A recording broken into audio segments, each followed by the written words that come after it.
Assalamualaikum warahmatullahi wabarakatuh. Perkenalkan, nama saya Nabila Pitaloka Hidayatul dengan NIM 4022000171. Pada kesempatan kali ini saya akan menjelaskan mengenai akad ijarah muntahiyyah bitamlik.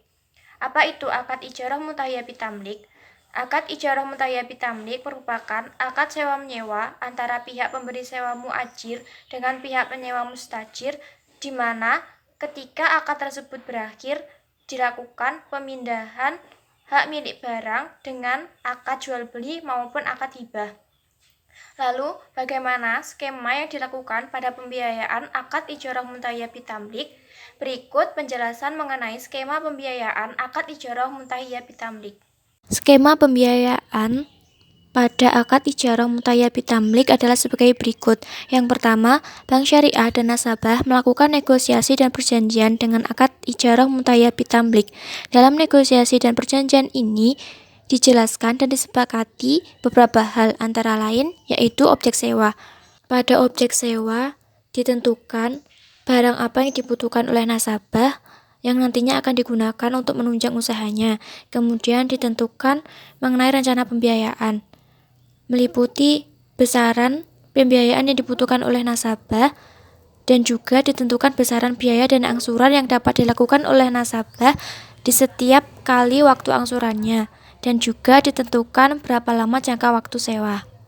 Yang kedua, yaitu sebagaimana difatwakan oleh Dewan Syariah Nasional, Bank Syariah selanjutnya menyediakan objek sewa yang dibutuhkan oleh nasabah, kemudian menyerahkan objek tersebut kepada nasabah yang nantinya akan digunakan dalam kegiatan usaha nasabah.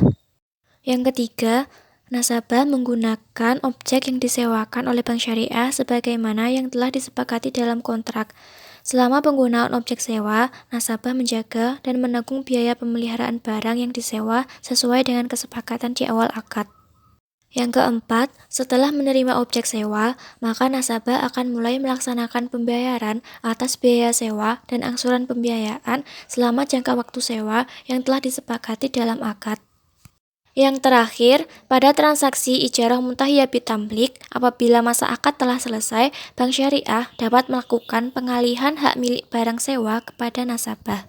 Perbankan syariah dalam melakukan pembiayaan terhadap nasabah menggunakan analisis 5C1S guna mengetahui apakah nasabah yang mengajukan permohonan benar-benar layak untuk diberikan pembiayaan atau tidak. Apa saja yang termasuk dalam analisis 5C1S?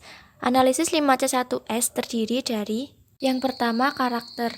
Karakter menggambarkan bagaimana watak dan kepribadian calon nasabah. Tujuan analisis ini yaitu untuk mengetahui bahwa calon nasabah mempunyai keinginan untuk memenuhi kewajiban membayar angsuran sampai lunas. Yang kedua, capacity. Analisis ini digunakan untuk mengetahui secara pasti bahwa calon nasabah memiliki kemampuan memenuhi kewajibannya sesuai jangka waktu pembiayaan yang telah ditentukan. Yang ketiga, kapital.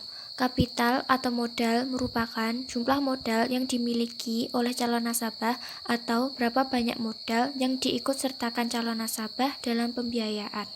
Yang keempat, kolateral merupakan agunan atau jaminan yang dimiliki oleh calon nasabah yang akan digunakan sebagai pelunasan pembiayaan apabila nasabah tidak mampu memenuhi kewajibannya. Yang kelima, condition of economy. Analisis ini mempertimbangkan sektor usaha calon nasabah dikaitkan dengan kondisi ekonomi. Apakah kondisi ekonomi tersebut akan berpengaruh pada usaha calon nasabah di masa yang sekarang dan di masa yang akan datang, karena kondisi ekonomi dapat mempengaruhi kemampuan nasabah dalam membayar pembiayaan. Kemudian syariah.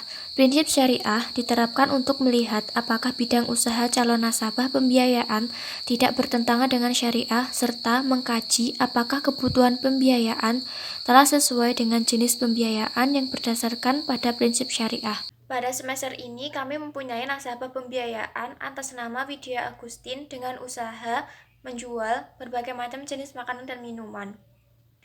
Alasan kami memutuskan untuk memberikan pembiayaan terhadap nasabah tersebut karena nasabah tersebut membutuhkan modal untuk memajukan usahanya. Sebelum kami memberikan pembiayaan terhadap nasabah tersebut, kami sudah melakukan analisis 5C1S sebagai salah satu syarat analisis kelayakan nasabah. Berikut hasil analisis 5C1S yang telah dilakukan. Yang pertama, karakter. Menurut informasi dari lingkungan sekitar, calon nasabah kami dikenal sebagai orang yang memiliki kepribadian yang baik, jujur, dan tidak memiliki masalah dengan pihak lain. Yang kedua, capacity.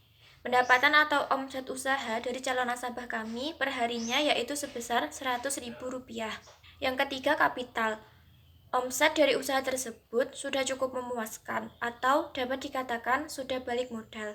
Yang keempat, kolateral. Pada pembiayaan ini tidak menggunakan jaminan atau agunan.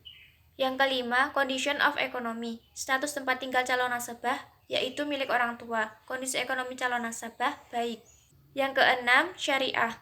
Calon nasabah kami menjalankan usaha di bidang kuliner dan minuman, di mana proses pengolahan bahan baku hingga penjualan memiliki standar halal, sehingga usaha calon nasabah kami tidak bertentangan dengan syariah.